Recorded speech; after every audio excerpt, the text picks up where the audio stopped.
Hi everyone, in this video we will gonna look about the area chart in the Power BI. This chart is really helpful for the time series data to see the trend and to see the magnitude of the change as well. We have to select the area chart from the visualization pane, and on the y-axis we have to put the time series data like year, month.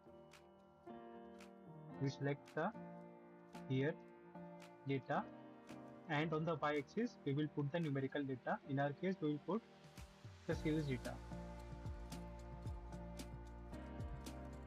Now we can see the total sales and it is in a downtrend, and we can see also the magnitude of the change in the area chart, and we can also see the total profit apart from this.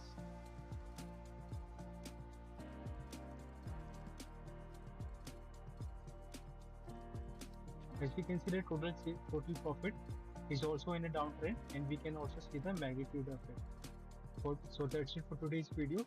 If you really like this video, you can subscribe this channel. Thank you so much.